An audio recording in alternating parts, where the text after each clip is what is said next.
Try going live. Huh? Hey. Hey. Are we live now? I believe we're live now. I think we're live now. I Hello. believe so. Hello, Drink Talk Nation. Hello, people out there in Never Never Land. We are getting ready to start this episode. Yes, you got your music cued? Oh, yeah, as soon as I turn my watch off. You're live. All right. Hey, by the way, welcome back. Thanks Which we'll talk about that here Yeah, shortly. I kind of figured we would. We didn't have a lot of chatter beforehand. No, we did not. It was like you got here, and it was like Time usually you've been getting here a little later and later each time. Yeah, which is fine. I'm Yeah. we're professionals. We're to a point where you're okay arriving a little late, so that's fine. Yeah, it used to be like at least half an hour early. Half an hour. All right, I got this going. I got that going. I'm ready to hit record as soon as I throw that up. I'm ready. You ready? Yep. 3, 2, 1. That's only coming out of one ear. It is. All right, so let's see. Stop. Let's check. Go ahead and just play something. There we go. I gotcha. It was in the back of the soundboard. Okay. All right, so let's get rid of this. Don't save that. Start a new one. Throw that up there. All right. Let's do the real deal this time. Ready? 3, 2, 1.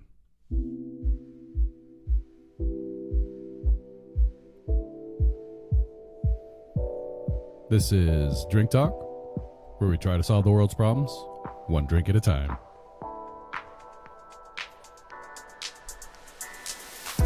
This week we'll be having Euphoria Pale Ale, Goods Hoppy Pale Ale, and Radler Lager, and discussing the opioid crisis. We are your hosts, Brian and Britt.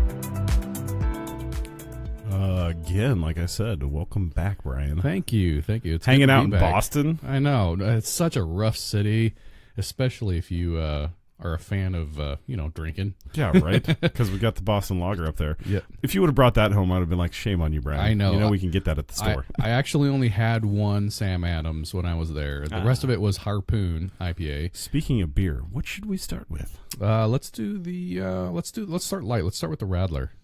Oh, yeah. So... Speaking of this Radler, though, which I already consumed one of already, this is actually a higher octane Radler than I'm used to. Mm-hmm. Most Radlers are about 3.2 or so. Yeah. And this one is actually 5.1. So yeah, a little higher. It's higher content, from San Francisco, California. Give you the big glass this time. Oh, yeah. Nice. Since I'm taking the cross-strained glass.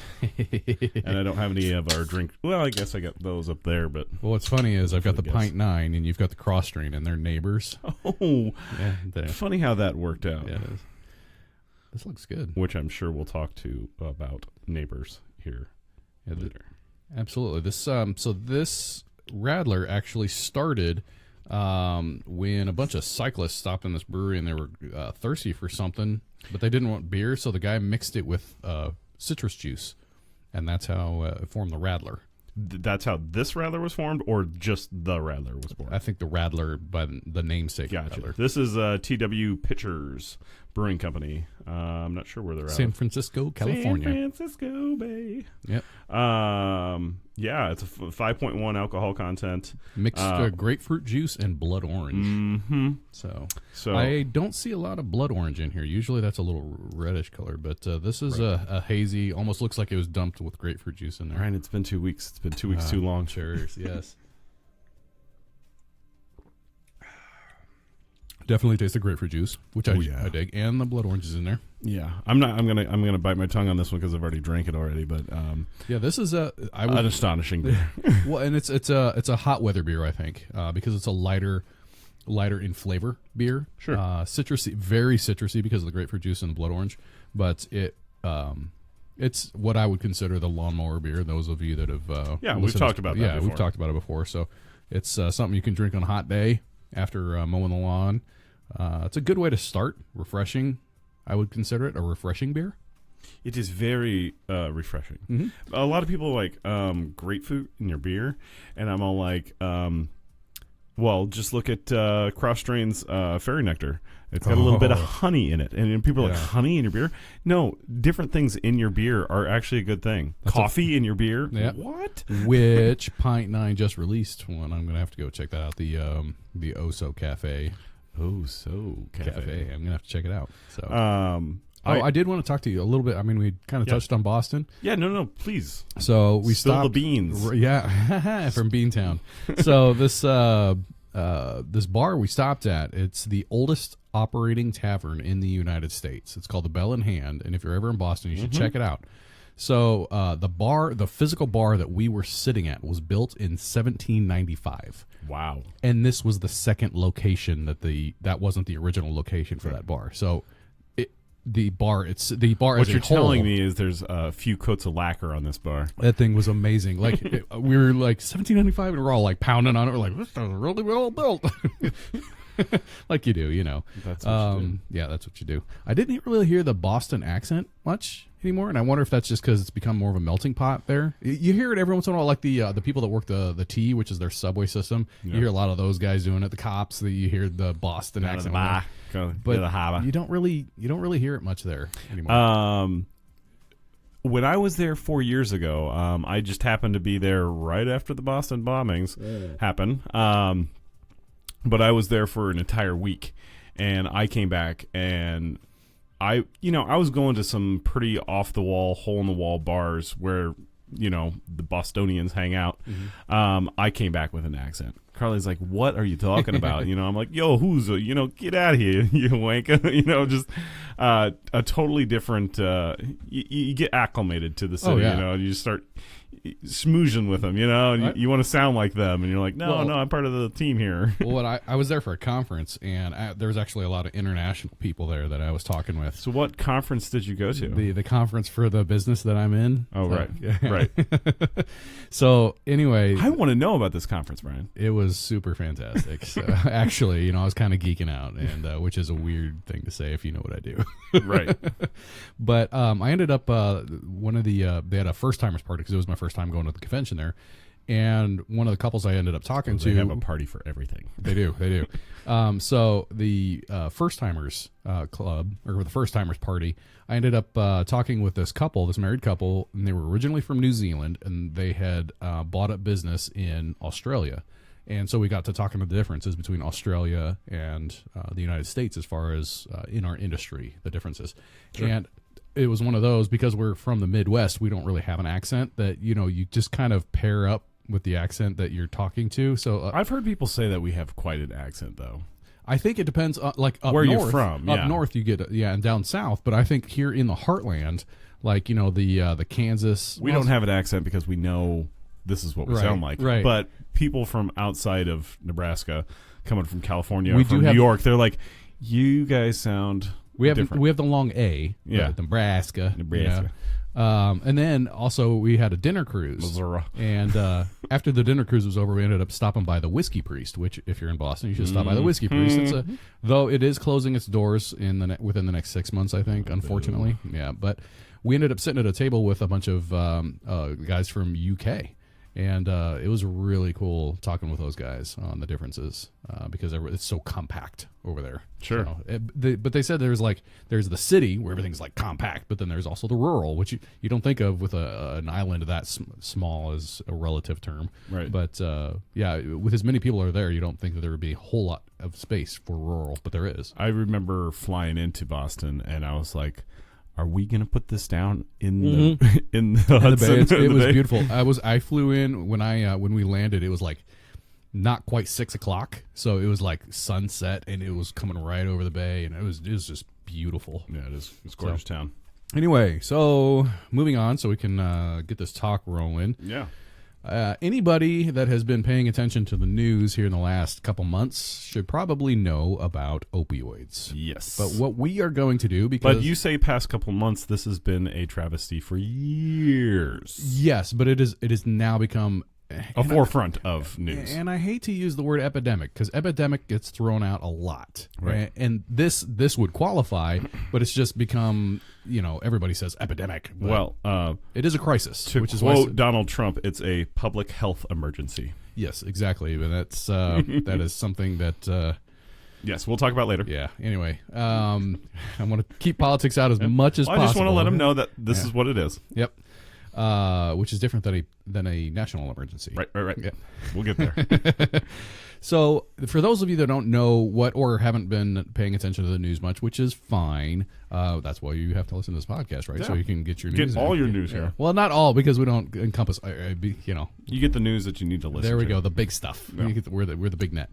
So an opioid is made from poppies, which is a flower, which kind of makes me think of puts a new twist on Wizard of Oz. Do you remember when they were going and they were almost to the city of Oz, and the witch put the poppies all over and they fell asleep?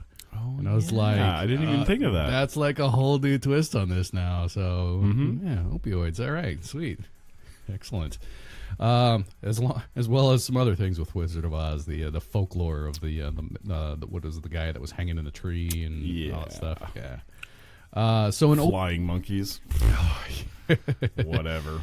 So an opioid is a depressant, and I mean that as a both like a physical depressant and a psychological depressant. So it actually slows down your breathing and depresses your breathing, is what they say. Yeah. It's used mainly for pain management, and that specifically is the prescription opioids. Yeah. So we're gonna get into some examples here in a minute. But the oldest known recording is from 3400 BC out in Mesopotamia. So they even knew of the healing powers or the pain relieving powers of opioids even back then. So this isn't something that's new. It's been around for a long time. Yeah.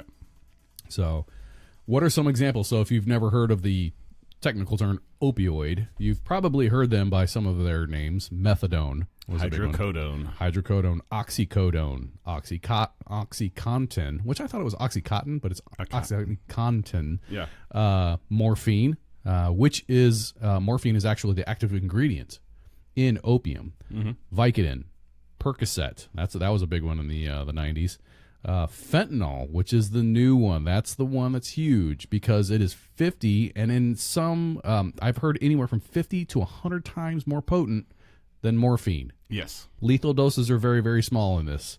So, and then, of course, heroin, which is not the prescription, but there is heroin, which was actually a diluted form of morphine. It was mixed they diluted morphine with this other chemical, and I wish I could remember what chemical it was, but they used it to actually help morphine addicts, and that's and it was actually prescribed to help with that, and it was made by Bayer. Yep. It actually said heroin on the side of the glass bottles. Yeah, I saw that article. That was crazy. So those are some of the examples. I'm sure there's more, but those are kind of the big ones. Valium and things of that nature. You know, it's becoming a travesty that people are getting hooked on these pain meds, which are getting easily prescribed to people. I mean, there's pain clinics that are popping up all over the place. You know, you can find them underneath a bridge. You know? Do you remember when this is like a very 90s term, but the methadone clinics? Yes. Yeah, the methadone clinics. You know. But anyway, you can just go into these clinics and say you've got a backache, your finger hurts because you type too much. Oh, you got a pain? Here's some pain meds. Well, some of the people that actually are trying to get a prescription will actually harm themselves in order to get a prescription. So, and that leads to other things. Right. I was watching this thing on YouTube about a few of these guys that were addicted to heroin, and they started off the conversation. You know, how did you guys start? Did you guys start with pills? Every single hand went up in the air. So the heroin people started. Heroin people. I don't know what that is. What do you mean, those people? Those used people.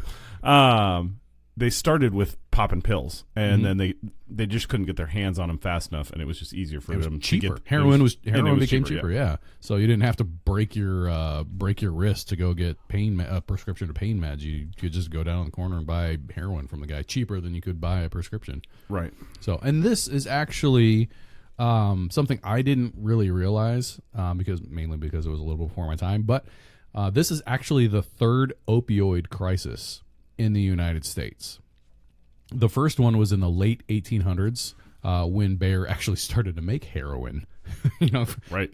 Like as a prescription. So that gave rise to the first opioid crisis. It just popped in my head back when Coca-Cola used to put cocaine in their drinks. Mm-hmm. Yeah, kind of weird. Oh yeah. Things they did back then. It was like things that make you go. Yeah. The second one was after World War II, and that's back what I said with the methadone clinics. That's when the methadone clinics started. Was after World War II. Soldiers would be coming back with war wounds, and they'd be prescribed pain medication, get hooked on the pain medication, mainly methadone at the time. So that gave rise to the methadone clinics. Right. So we're going to zip them through this a little quick. We need to take some time. So how are you doing on your beer? Oh, I'm doing just fine on my beer. This is good. Almost a palate cleanser. It's such a crisp, clean beer. I would have done this in the middle, but you had it in your notes first, so I was like, okay, I'm cool with that. I did it first because it was I thought a light beer. Of the three, it had the least amount of alcohol content. So you want to talk about how this epidemic started?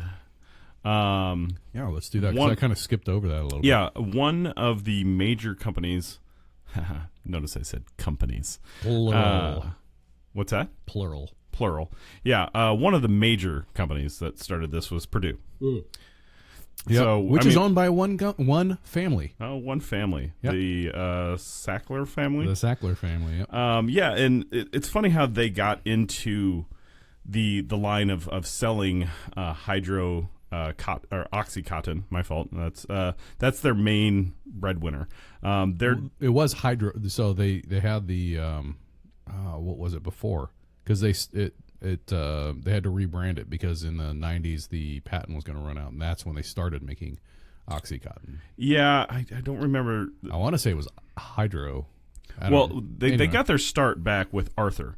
Arthur started in the medical advertising business, and he was one of the first people to give out like printed ads. I was going to say flyers, but printed ads, and it was a never before seen thing. Yes, doctors received literature and things of that, but this was a full colorized print ad, and which was brand new. That was revolutionized. Wow, this is cool. This is back in the time when there were it wasn't door-to-door salesman, but it kind of was. I mean, you'd actually take a salesman and send it to the doctor's office, and that's how doctors got their information, was from these reps, which still goes on today. Right. He got his big first break with Valium. Valium was a drug that kind of copycatted another drug called Librium. They said it was the same thing. It was the same exact thing, but they branded it way better. Yeah, and they sold it to doctors that way. Right. The first one started with an L. Librium. Librium. Librium. Okay, so that they when they marketed that, they marketed it for a specific psychological disorder. Yeah. Specifically, this one, and when they rebranded Vicodin or Valium. Sorry, when they rebranded Valium, they said it was for multiple things. Oh, you got pain. Well, that's because you have this psychological thing, and so it broadened the horizon. They kind of marketed it as a stress medicine. The stress medicine. Yeah. Oh man, I've had a stressful day. Well, you should have some Valium. Mm-hmm. And even to this day, Valium's still out there. You can still get your hands on Valium if you want. You've heard people that are getting on planes. They're like, "Oh, I gotta take my Valium." It's like, what? You guys are what? It's a plane. Go ahead and get on it. Oh, must be stressful for you, so you better take that. Take some Valium. Take that Valium for you. Right. But they were one of the main people who started this. That company, you don't really hear too much about the family. Because their name's not attached to the company at all. No, they're not. Yeah. Because they're more like the advertising people of it. So they're like the sales people for Purdue. Gotcha. Yeah. They did have to, Purdue ended up doing like a $650 million lawsuit. Yes. So, because they branded. Which was a huge payout, kind of, if you look at their company that made billions and billions and billions of dollars. $35 million. $635 million. Yeah, that's a lot of money. That is a lot of money. But if you're making billions, I mean, yes. It's kind of like, whatever. Just shush. Yeah. Shush. But they got their start doing this, and they were on the forefront of why we're having this epidemic now, because they weren't. I know. Sorry, I'm the one talking too. They No, didn't. it's There was fine. There was no restrictions. They would just give and give and give and give, and it's like, oh well, here you go. Mm-hmm. There was a place in where did I write that down? Kermit, West Virginia, where it was a town of 392. Something, 392 people, and over 2 years got 9 million pills. Mm-hmm. What? 9 million. What? Yep. That's a bottle. What? There needs to be better restriction. There needs to be. Yeah. Well, hey, that's going to the solution. But Yeah, you know what yeah. I mean? Like, what? Well, I want to get into some stats on opioids since you. What are we doing? For the next one, let's see. Let's do. Let's do baked goods because the last one's going to be Euphoria. Yeah. Um, Perfect. And this is from a company, so we're going to take a little bit of break before we get into the statistics of opioids. So this next one comes to us from Clown Shoes, which we had 2 weeks ago when I was here. Yep. We had the Clown Shoes beer because I had been hearing a lot of things coming out of, a lot of good things coming from Clown Shoes. This is called their Baked Goods Hoppy Pale Ale. And I believe 2 weeks ago when we had this, I incorrectly said that they were from Michigan, I think. And if I did, I apologize. They are from Massachusetts, which is completely different. Yeah. Actually, the state that I just came from. Yeah. It is 5.5% ABV. It is a sessionable hoppy pale ale, which is dry hopped with 4 different types of hops. And again, the artwork on these things is I know it's great artwork. half the reason you buy these. One things. thing I didn't mention where I got the Radler. TW Pictures Radler, and now this Clown Shoes one. Excuse me as I burp. Normally I go to Spirit World, which is awesome. You almost forgot the name, didn't you? Nope. But today I had to buy some milk from my son, so I went down to Hy-Vee, which love Hy-Vee as well. But in Hy-Vee's beer section there on 90th and Center, their beer section's getting a lot better. Nice. And there was about 7 or 8 new beers that I hadn't seen before, and I'm like, sweet. I think Hy-Vee's caught on to something, and they're putting good people in charge of their beer department because these guys are passionate about what they do, and they come out with some really interesting beers. So things that you'd normally, wouldn't find at your run-of-the-mill grocery store. Because that's what Hy-Vee is. Those of you that do not live in the Midwest, Hy-Vee is a grocery store. They here. have a dedicated person for their liquor department. And they are very dedicated. Yeah. So all they got to do is look at the numbers. If their IPAs are flying off the shelf, it's like, well, hey, let's get some more IPAs in here. Mm-hmm. People that are managing these departments need to be on the Nebraska Brew Crew or into the Pint Glass or something like that. Mm-hmm. Just seeing each forum of what's going on out there and what people actually want, because it's more sales for you, right? Oh yeah, it's a winner chicken dinner. So just if any of you guys out there, were you quoting Guy Fieri? I was. If you guys out there own a liquor store or a liquor department store, get on the forums, get on the websites and the Facebook trends and did you just call it the Facebook? That is the Facebook. And follow people that love beer and love alcohol and things of that nature, in order for you to stock up what you need to stock up to make more sales. Absolutely. I think that's what these guys are doing. Plus, I think they just enjoy beer in general, so they sample a lot of these. Well, and I would have to think that some of the bigger Hy-Vees out there, like Linden Market, Shadow Lake, I think that their distributors are probably passing some knowledge down to the other guys too. Probably. I would hope and assume. Yes. Speaking of sampling, let's. The hoppy notes definitely when you smell the beer. Yeah, as I was inhaling, very very hoppy. You taste the malts and the hops in the drink. It's a very hazy beer, but I really like it. It's with having cookies on the can and little candy bars and what looks to be some kind of ice cream dish with a some kind of flying saucer shooting a rock candy. I would have assumed it would have been a little bit more Sweeter. sweet. Mm-hmm. Yeah, Yeah, I agree. just with the whole baked goods and the like a dessert kind of. not a. I mean, that's you're getting too much there. So like chocolate stouts though, those can be like desserty. They're not like sweet, but there is a sweetness to them. And same with like citrus, like that the one with the Radler that we just had. Yeah, that because of the grapefruit juice in there, it tends to be a little sweet. Even though pure grapefruit juice isn't overly sweet, it's kind of a bitter taste. But I like it. Sean just said thanks for the shout out. Oh, anytime, Sean, anytime. Sure. And we need to get together this week, so we do need to talk to him and sit down with him. Yeah, let me know. Tuesday, Wednesday, Thursday, somewhere in there. Yep. Somewhere in there. You heard it here, Sean. Yep, we're live.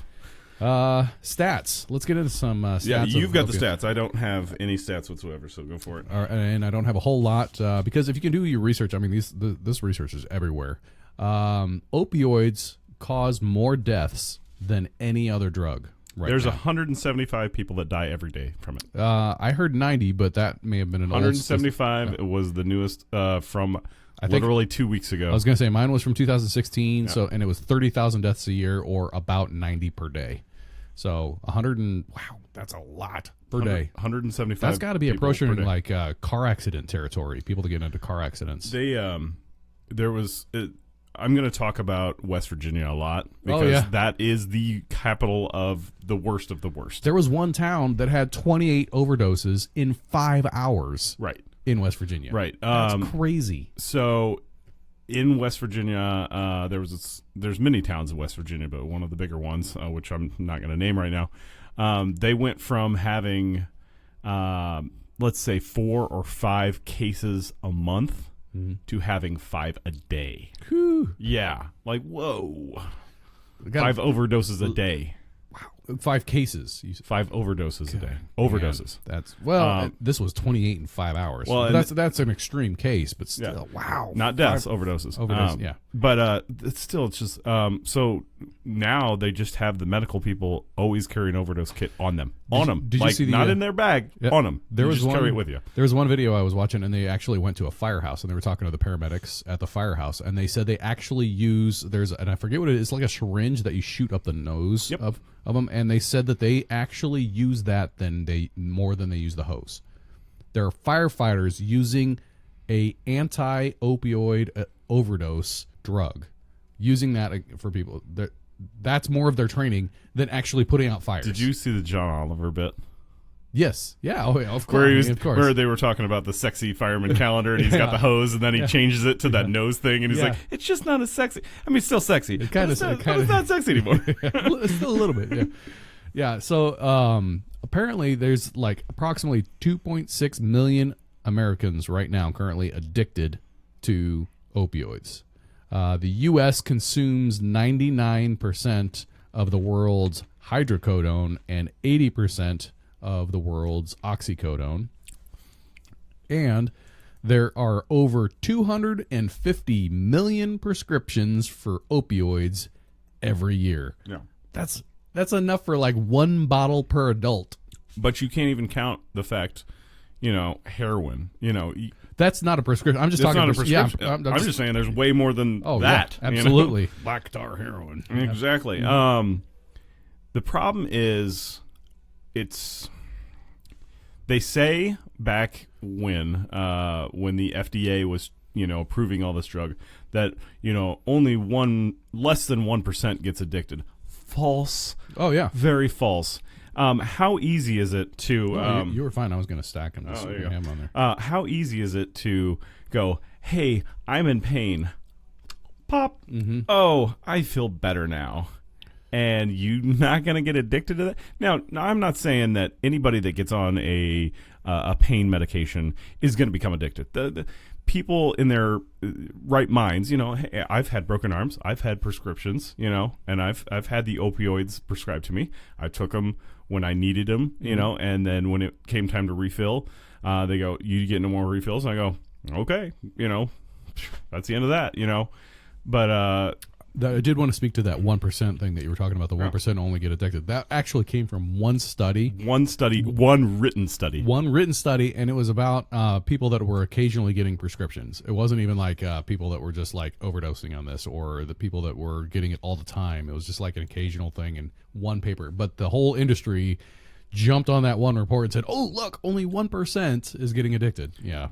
They false. It was CNN or some news organization went out there and they interviewed like 9 people, and there was this black lady on there, and she's all like, "It has changed my life, and I get out and I play with my kids more often," and it's all like that was like in the 90s, and then any drug is going to be fun when you go play with your kids, Like, no, but that commercial was in the 90s, right? So, but then they interviewed her later, like 15 years later, and she was burnt out, lost her home. Yeah. The only reason why she's still alive today is because her insurance ran out. Yep. And she couldn't pay for her insurance, and so therefore she couldn't afford the medication anymore, and it was kind of a godsend for her. What a sad state of affairs when losing your health insurance is what saves your life. But it's funny that they have this recorded news article of this lady, how it's such a great thing, but then you go see her 10 years later. Where are they now?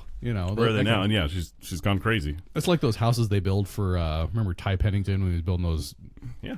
Oh, you like horses? Yeah, we're going to give you a horse bed and a horse chandelier and a horse on your wall and horse lamps and horse floorboards and 10 years later, oh my gosh, I hate horses. I mean, I thought it was cool what they did and how fast they did, but I would like to see like the longevity of those houses because they built them in like 1 week. It's like you can't build a house. You can in a week, but you don't want to. So, we're kind of beating up on this thing. Why don't we talk about a little bit some of the good things about opioids, because they're on the market. If you've got cancer, cancer, I don't have cancer, not that I know of, but I can't imagine someone who's suffering from it. They would need opioids to not just to live. Just like chronic back pain. I mean, it works very well at pain management because that's what it's for. It has little side effects, at least for like your internal organs and all that, but it works very well at pain management. So, right.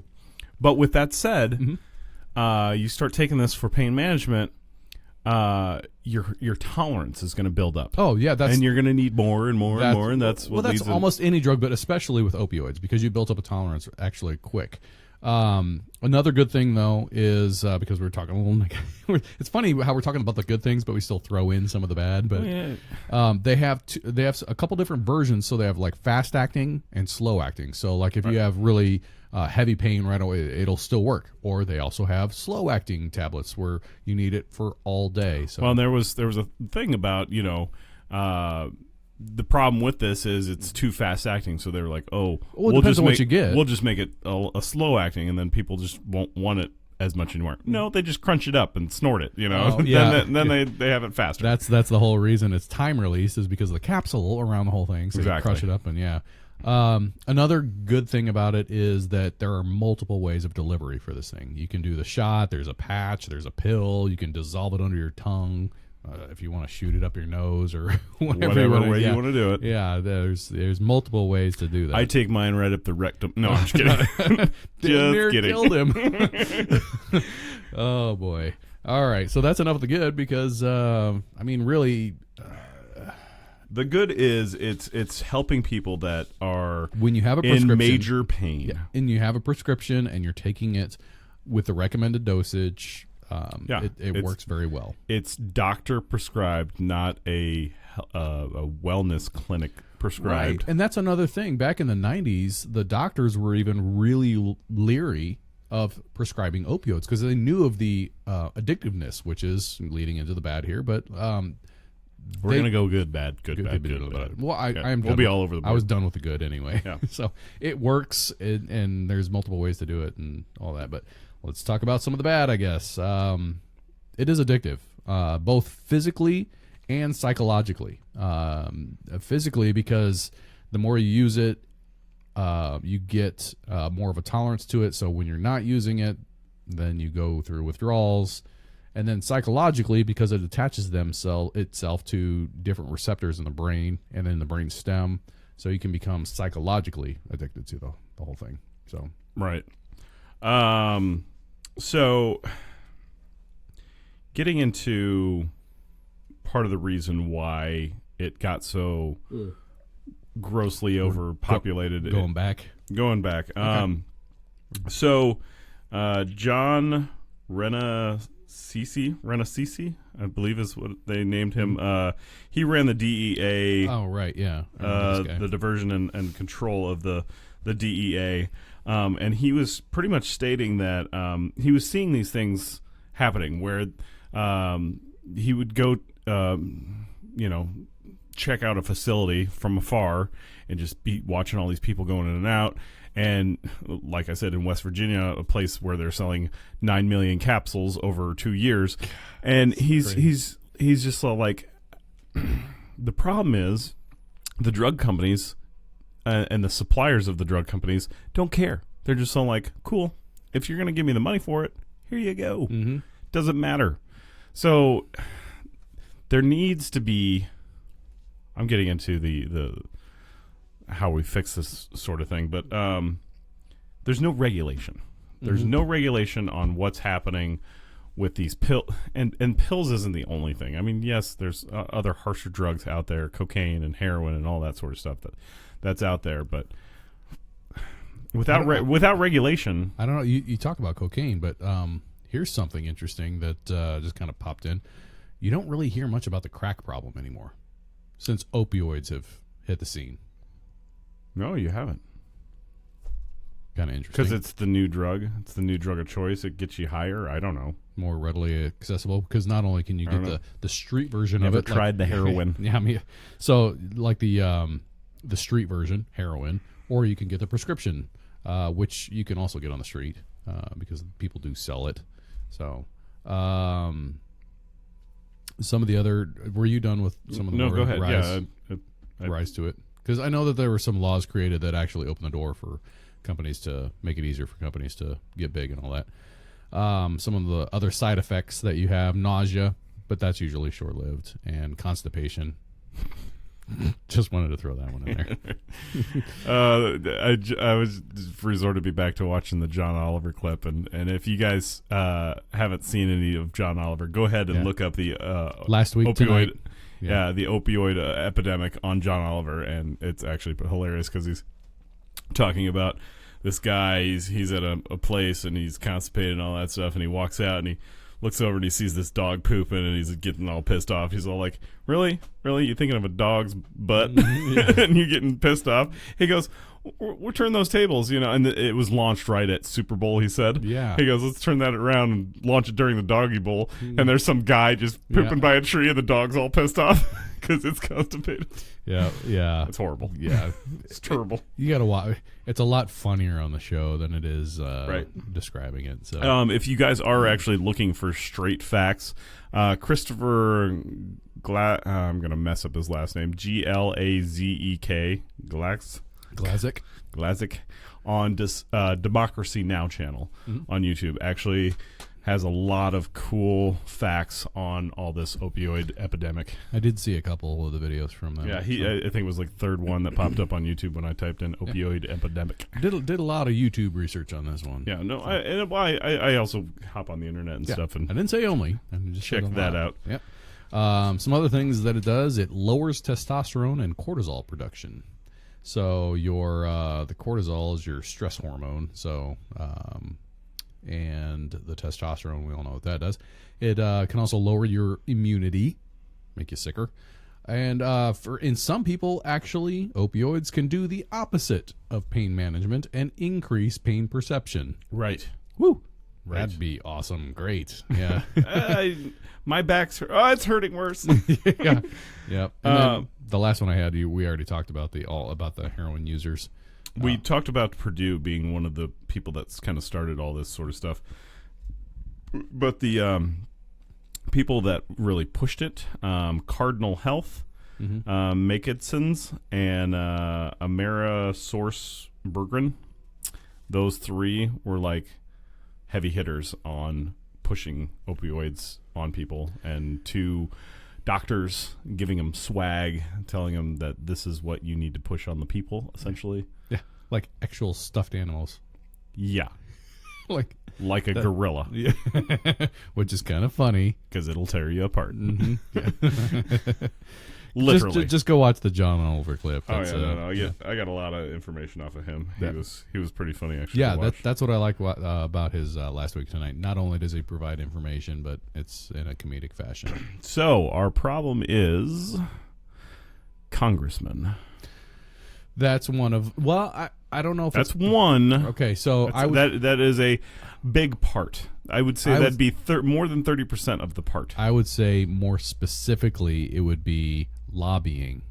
Lobbyists to congressmen. Yeah, but there are certain congressmen that they pay more than others because they see more results, because they're more crooked than the other ones. Yeah. So oh man, and I thought I had those stats. Oh yeah. So the current lobbying is pharmaceutical, and this is of 2016 because I don't. Yeah, they just passed this last year. Yeah, well, 2016 stats here on that. Oh, I thought you were going to give the article where they just made it a lot harder for the DEA to crack down. No, and I forgot, which just got passed last year. It did, and I totally forgot what bill that was, but yes. So I'm talking specifically lobbying here. The pharmaceuticals and health products lobbyists spent in 2016 $248.7 million on lobbying. To put that in perspective, you know what the big crisis we've been having the last couple of years over gun rights and how much lobbying they do? You know what gun rights lobbyists spend in 2016? $10.4 million. I was just about to hold up the other hand, but I had a can in it. Which was 4% of what the pharmaceutical company spent. $248 million. $248.7 million. Yeah. Sorry, I was getting a beer at the time. No, that's quite all right. So that kind of puts it in perspective for you. I mean, if you're all up in arms about the gun rights lobbyists, yeah, they're spending 4% of what the pharmaceutical companies are. Which, do we even talk about Texas right now? Or just leave that off the show? Well, I don't want to leave it off the show. I'm saddened to hear that this gunman went into a church. Oh, yes. And killed 27 people, I think. Was it 20? Yeah, I didn't hear the numbers something like that. So my heart goes out to Texas and the people of that church. No laughing matter on that one. No, and I there's a lot to say about the Vegas shooting, but this Texas thing was the real deal, and ouch. Sorry. Yeah. I'll have to follow that one a little more. I saw the headlines on there, but I didn't actually get a chance to look through. Don't you want to pile your cans up here? Yes, I do. All right. Well, on that sad note, we're going to take a little break here. We'll go to Euphoria. Going to Euphoria because, well, we already did the good tie-in. Yeah. This comes from Durango, Colorado, and I like the. It's very clear. It's an amber, like a clear golden amber. Dark. Yeah, I like it. It is a 6.2 ABV. I also have some of the other stats on there. 58 IBUs. And, Britt, you're probably, this is probably going to be your favorite beer because it's a seasonal beer brewed by snowboarders. Mm-hmm. No, I like these guys. In fact, you got one of their stickers. I got one of their stickers on my fridge. It's probably covered by others. You're going to need a bigger fridge for all those stickers. Well, that's why I'm putting them on my freezer now in the other room. But so it's behind a shut door. We're going to need wall space here pretty soon. Well, the other one's getting filled up by growler can stuff. Mm-hmm. Or crowler. Not growler. Crowler. Yeah. Crowler can stuff. Because I post all those. But I wish the labels for crowlers were a little smaller. Yeah. It's like, what do you need all this space for? Exactly. Well, and looking at your shelf here, which the camera can't see, but I'm going to need another shelf. Or we just need we're going to need like gorilla shelves, those huge shelves for all the displaying everything. No, we don't drink enough on this show. Well, if you think about it, like every single week. And cheers to that. Cheers. I don't know if I was. It's light. It's not as heavy as the other one. I'm gonna say that the nose on it isn't. I don't know. It's kind of weird on the nose, but it is a very crisp flavor, very crisp mouthfeel, hoppy. I taste the hoppiness. This is their winter offering. Well, I do like fall beers, fall and winter beers. Mm-hmm.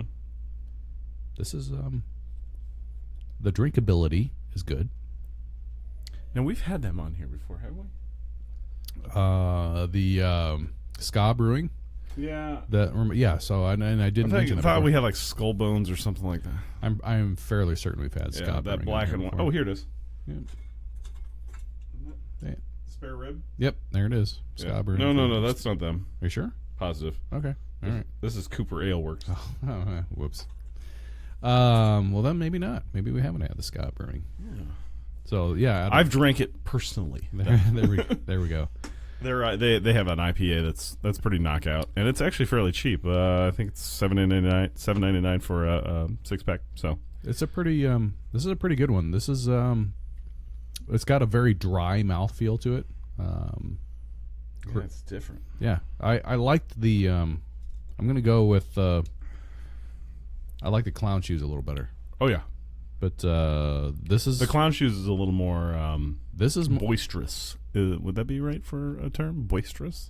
I would say that the clown shoes was more hoppy, more of an everyday drinking kind of thing. I could drink that every day. This is more of a cold weather. Yeah, hence why they have a big giant snowflake on the can. Hey, yeah. This is more of a you're going to drink a couple of these and then call it good. I don't know that I would drink this is more of a heavy, even though it's only 6.2. That's not too bad. Okay, so here's the situation. Getting back to the congressman. There's 3 Congress people. If you're wanting to look into this, there's 3 Congress people, and I'm just going to give you their last names: Moreno, Marino, Hatched, Hatch, and Blackburn, Blackburn. Those 3 people received more than $100,000 from the pharmaceutical companies to pass this bill back in 2016. That seems really low in the comparison of $247 or $248 million. $100,000 each seems pretty low. No, what your stat is them giving from 2009 to 2017. That's your stat. Yeah. So they only gave this year $3 million or something like that. This year they only gave $3 million, but that's still $100,000 seems pretty. Other people only got $27,000. You know, I don't know. Those were the 3 top paid ones. Okay, all right. I have no idea. Lobbyists got paid more. I don't know. Yeah. Huh. There's a lot of people that you got to pay off to make things happen. But essentially, the pharmaceutical company, Purdue, got to write their own bill. Yeah, because that's what $250 million will get you. Right. You get to write your own bill. You get to write your own bill. I'm like, wouldn't it be nice to write your own bill? Like, you want to charge me with anything? You can't. Because I'm untouchable. That is my bill. That's my bill. Yeah. This card entitles me to ultimate get out of jail free. Yeah. The person with the name Britt gets away with anything. Exactly, yeah. Just because. Just because. Yep. Oh, you pulled me over for the speeding ticket? I got to get out of jail free card right here. Yep. And the name Britt has somehow moved to the #1 spot for babies named Britt. Right. No. No, I'm just kidding. Repeal that law. So repeal that law. That is horrible. So how do we solve this? Let's move into that because now we're on our final. So let's. Well, we solve this by getting some of the crooked people out of the government, which, aka Trump draining the swamp. We're seeing that happening right now as we speak. If you guys are up to date in the news, he is doing kind of what he said, draining the swamp. There are people that are in big heaps of trouble, not over the opioid crisis, just over other things of that nature. Leaked documents and talking to Russian officials and other people on the hot seat for other things. You know, I'm just glad that that he won and instead of her, because a lot of stuff is now starting to, and I know we don't want to get political. I know, but I want to take you down to a couple pegs here. Sure. Sure. So, and we talked about it at the beginning of the podcast. Yep. How he said that he was going to. Oh yeah. Yep. So he is. Go ahead. So he initially said this was a national emergency.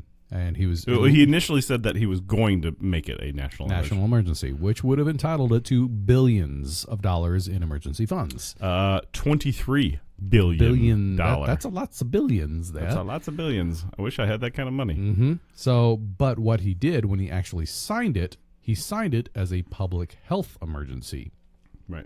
Doesn't sound a whole lot different, but the funds for public health emergencies have $57,000 in them. That's a lot less. Yeah. So that wasn't so. You can't get a whole lot done with thousands of dollars. Oh, you cannot. With billions of dollars, though. You certainly can. Right. And if you would have signed it under the national emergency. I mean, I'm not a president. You know, I can't make those kind of decisions, but I know that we're already trillions of dollars in debt. If he would have made this a national emergency, which... And I'm not He could have. Now, as a citizen, I'm not trying to defend him, but I'm trying to look on the other side of the story. You know, I don't know what criteria it needs to fit under to be a national emergency. Brian, let's just say outbreak happens here, and a disease happens, and you know, Ebola shows up. Well, he's like. We need to make this a national emergency. They're like, oh, actually, we sent those funds to the opioid crisis. Well, yeah. You know, it's kind of like, yeah, and that, you know, I would say more specifically, it does. I wish that he would make it a national emergency. I wish it does fall under public health. I mean, say what you will about it. It falls under the public health category. So putting it under public health emergency, I understand how he went there. Right. But when you talk about the funds available, you know, I don't know. I don't know what it takes to put it under national emergency versus public health emergency. So I don't know if it needs to be like we are shutting down or what, but it's a big thing. It's a lot, but you know, I knew it was big because you hear about it in the news, but when you do research on it, But if he would have made it a national emergency and he dedicated the $23 billion, or let's just say half of that, you're not going to 11.5. You're not going to get half of it. Even you're just going to get. It's per state, and then it's like the funds are available, but it's like a portion of them, right? But still, but then a week later, we have a monsoon happen over in Florida, and they go, that's a national emergency, and they're like, well, you spent all the money on the thing, See, and that's the thing. I don't know how they redirect funds. Like, can they redirect some of that to the public health emergency fund? I don't know. I'm not a government person, and there's deciding what they do. I can't follow what they do. Right. So that would be one step. Number one, getting some of the crooks out of the government. Step two, as in Congress, the people that pass the bills, getting the crooks that take the money every single time. There's bills that come up for pharmaceutical stuff, and they go, okay, yeah, pass. No, yeah, we'll pass that one. Yep, absolutely.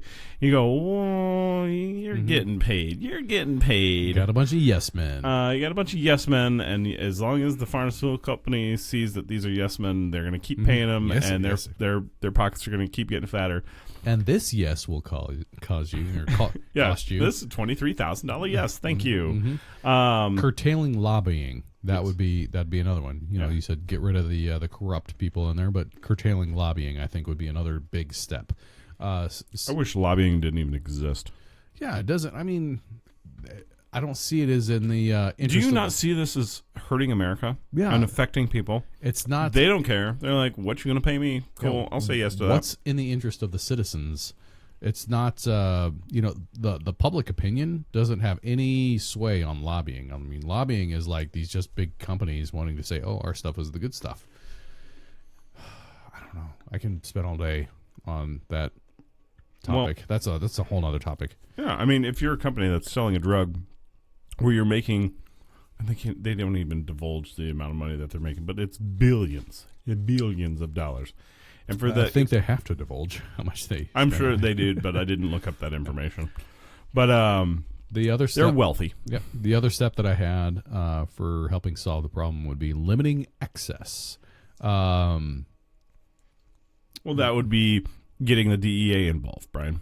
Okay. And they've just passed a law which made it harder for the DEA to stop these pharmaceutical companies from giving massive amounts of their drugs to whoever they want to give them to. Well, okay. Whoever's paying for them. I want to talk about another law here, and this one actually comes from Washington State. And so Washington State requires doctors, this is a law now, and it requires doctors to take more of an active role when they prescribe. So you have to look at dosage level, the length of treatment, and is it working with the success rate, etc. All those things. So that would also entitle getting rid of pain clinics. Because no, not getting rid of, but the doctor has to take more of an active role, because you can't just prescribe it and say, "Oh, there you go," and then that's it. The doctor has to take an active role in it and say, "Okay, this is what I'm prescribing to this one individual. Here's the dosage level that I am prescribing this individual. This is how many times I'm prescribing it to this individual." So what you're talking about is proper audits. Yes, but it's also making the doctor more accountable to it. Sure. Okay? But in turn, proper auditing towards doctors. That too. So if the doctors are doing their job right, prescribing it properly, there should be no problem. Right, but when this law was enacted in Washington, you know what they saw? A 50% decline in deaths from opioids. Interesting. That's a nice stat. All it was doing was making the doctors more responsible for prescribing. Right. You prescribe this, that's fine. You can prescribe this, but then you're gonna that person has been on that opioid for 7 years. Is it working? Is it working? Or is it masking the pain? Do you have to keep upping the dosage? Are they taking ridiculous amounts of pain pills now? So yeah, it just makes them more aware, keeping them more aware. He was taking more 2 a day. Now he's taking 19 a day. You're like, what? How do you do that? What? Do you just like crush it and put it in your cereal? What's that? What are you doing? Beep, beep, beep. Oh, time for another. Beep, beep, beep, beep. Oh, time for another one. Yeah. Beep, beep, beep, beep. Oh, man. Every 12 minutes? What's going on? I need to charge the battery on my watch more often. Oh, man. So, beyond that, I think that... No, not beyond that, Brian. Let's not stop there. Okay. We're going to keep this party train going. Let's talk about better rehabilitation. There is a gentleman here in town, and I'm not going to omit a name, but Channel 7 News did a story on him literally just 5 days ago, 6 days ago. This gentleman was a close friend of friends in my family, and he was suffering from pill popping and everything that comes with that.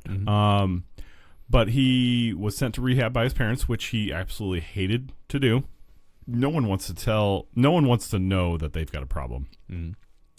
He went to rehab, pissed off, hating his family, came out of rehab kind of a new person, and then he hit the gym.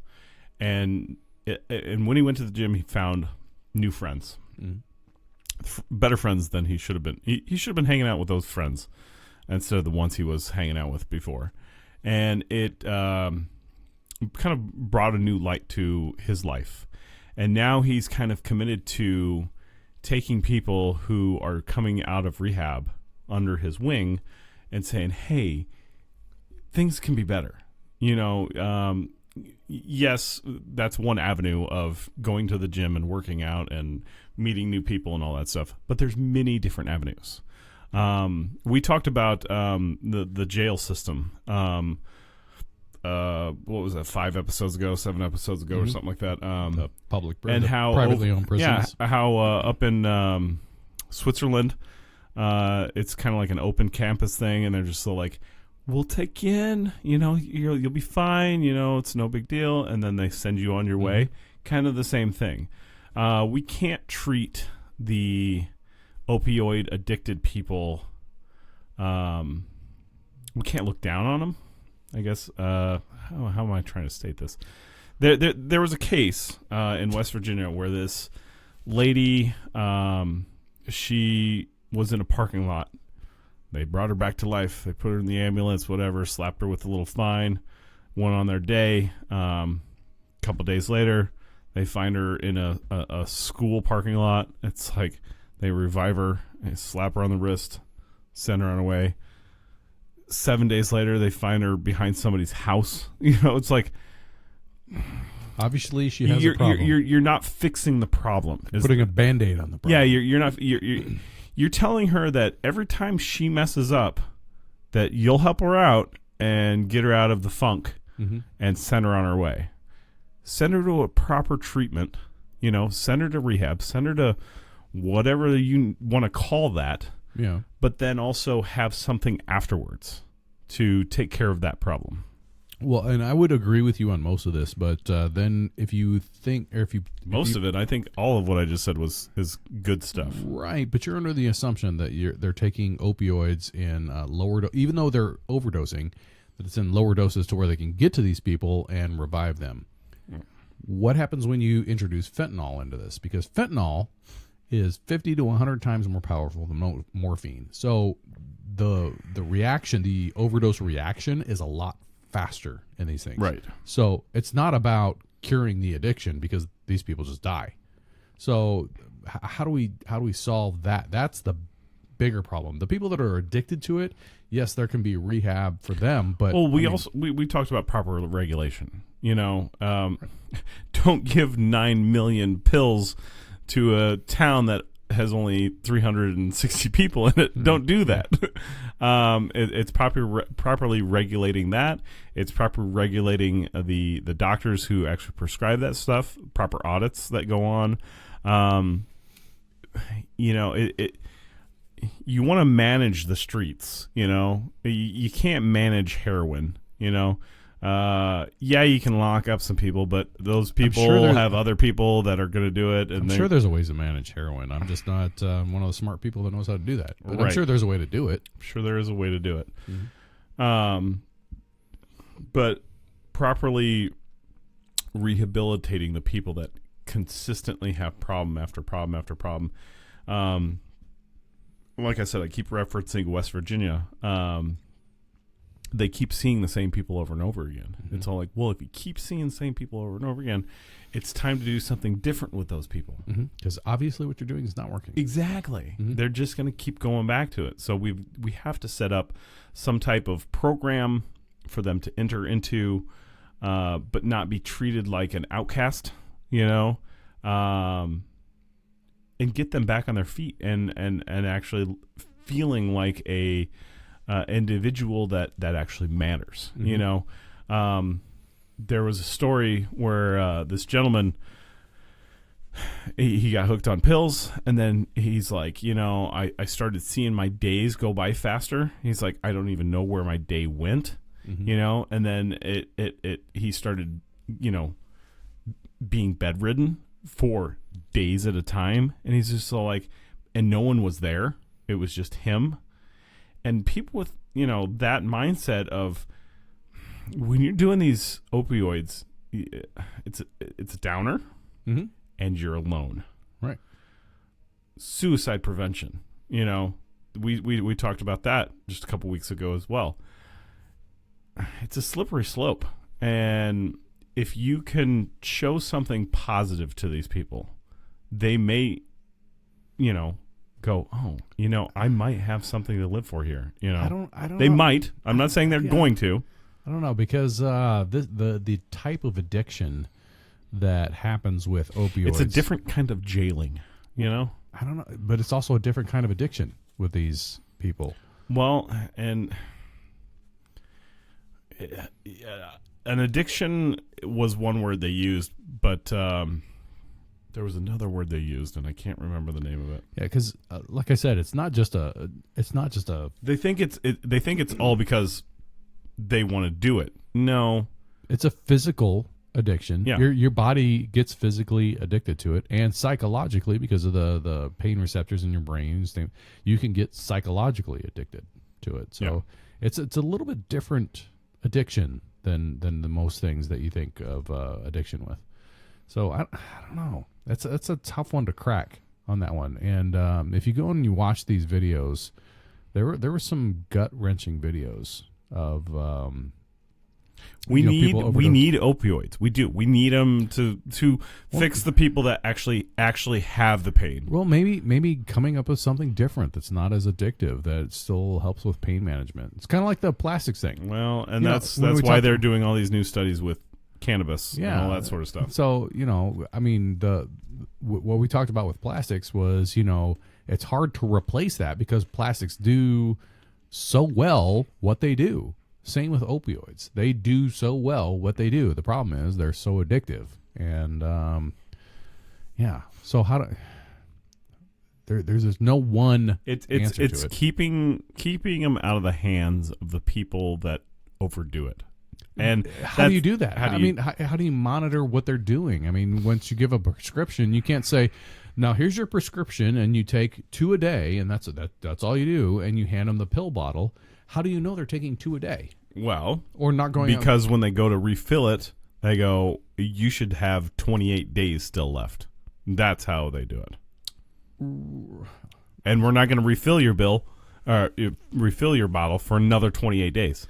Yeah, sorry. But then the people that are just going to get it to sell it don't really care about that. They just go and get their prescription or whatever and then resell that bottle or whatever. And then those people that are buying it, it's too easy for people to get their hands on right now because you can go to a pain clinic and they go, "Okay, here's your new prescription," and they got 5 prescriptions from 5 different.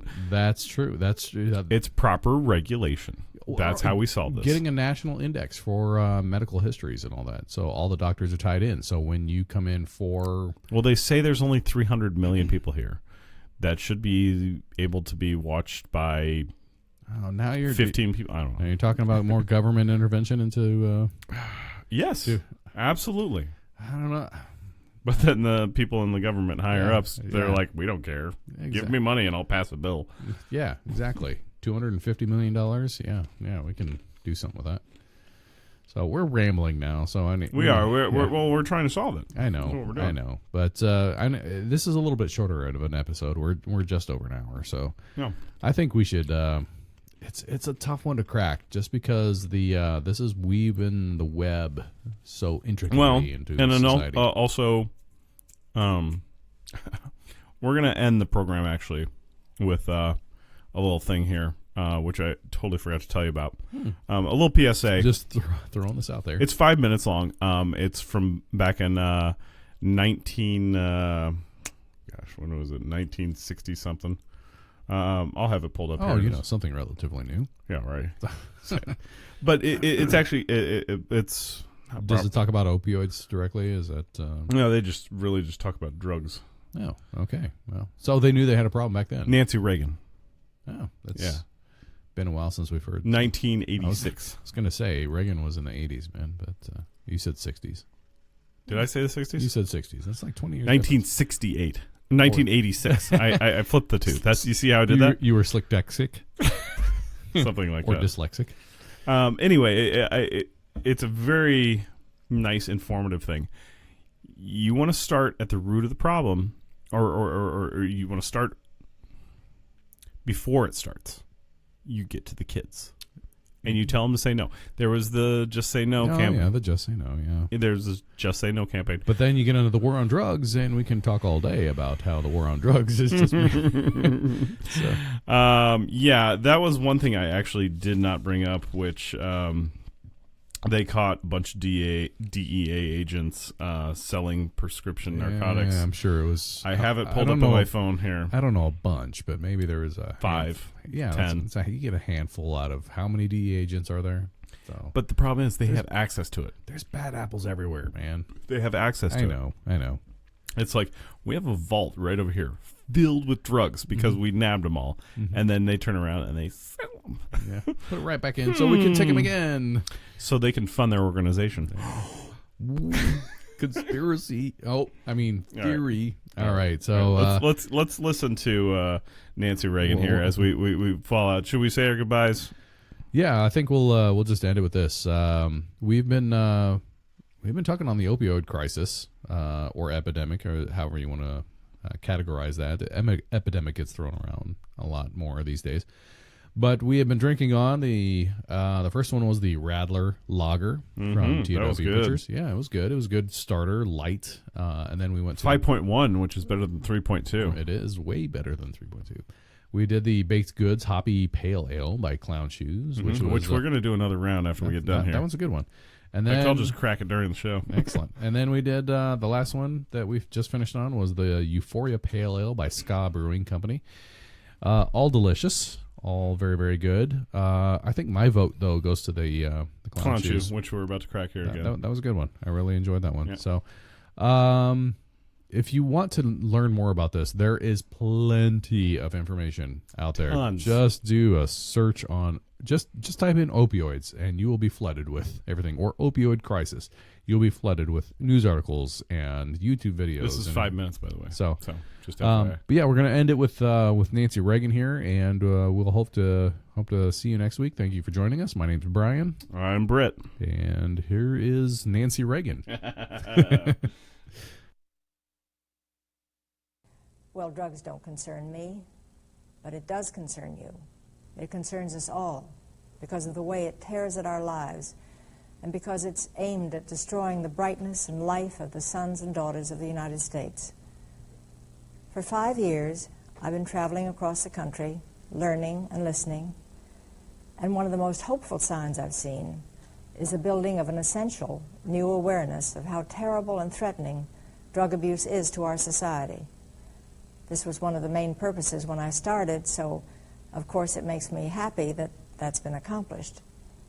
But each time I meet with someone new or receive another letter from a troubled person on drugs, I yearn to find a way to help share the message that cries out from them.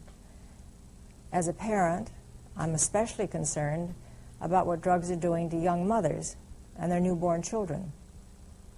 Listen to this news account. That was one thing I didn't even talk about was kids of a child born to a being mother addicted, with a cocaine habit. being born addicted to drugs. Nearby, a baby named Paul lies motionless in an incubator, feeding tubes riddling his tiny body. He needs a respirator to breathe and a daily spinal tap to relieve fluid buildup on his brain. Only 1 month old, he's already suffered 2 strokes. Now you can see why drug abuse concerns every one of us, all the American family. Drugs steal away so much. They take and take until finally, every time a drug goes into a child, something else is forced out, like love and hope and trust and confidence. Drugs take away the dream from every child's heart and replace it with a nightmare. And it's time we in America stand up and replace those dreams. Each of us has to put our principles and consciences on the line, whether in social settings or in the workplace, to set forth solid standards and stick to them. There's no moral middle ground. Indifference is not an option. We want you to help us create an outspoken intolerance for drug use. For the sake of our children, I implore each of you to be unyielding and inflexible in your opposition to drugs. Our young people are helping us lead the way. Not long ago in Oakland, California, I was asked by a group of children what to do if they were offered drugs. And I answered, just say no. Soon after that, those children in Oakland formed a Just Say No club. And now there are over 10,000 such clubs all over the country. Well, their participation and their courage in saying no needs our encouragement. We can help by using every opportunity to force the issue of not using drugs to the point of making others uncomfortable, even if it meaning making ourselves unpopular. Our job is never easy because drug criminals are ingenious. They work every day to plot a new and better way to steal our children's lives, just as they've done by developing this new drug, crack. For every door that we close, they open a new door to death. They prosper on our unwillingness to act. So we must be smarter and stronger and tougher than they are. It's up to us to change attitudes and just simply dry up their markets. And finally, to young people watching or listening, I have a very personal message for you. There's a big, wonderful world out there for you. It belongs to you. It's exciting and stimulating and rewarding. Don't cheat yourselves out of this promise. Our country needs you, but it needs you to be clear-eyed and clear-minded. I recently read one teenager's story. She's now determined to stay clean, but was once strung out on several drugs. What she remembered most clearly about her recovery was that during the time she was on drugs, everything appeared to her in shades of black and gray. And after her treatment, she was able to see colors again. So to my young friends out there, life can be great, but not when you can't see it. So open your eyes to life, to see it in the vivid colors that God gave us as a precious gift to his children, to enjoy life to the fullest and to make it count. Say yes to your life, and when it comes to drugs and alcohol, just say no. Nice, right? Yeah, that was good. That was good. Nice little PSA for those people out there. I know we said our goodbyes, but that is something that I wanted to talk about is kids growing up with parents that have been addicted. Oh, jeez. Yeah. One of the nurses had said that, she'd never seen anything like this before. It's like the kids' eyes were rolling back in their heads and they were twitching, and they were essentially high and dry on needing crack, cocaine, heroin, all of these sort of things. And it's just, if you're going to have a kid, please stay clean. Please stay sober. Stay away from drugs. It seems like common sense, but apparently it's not. It's not. Right.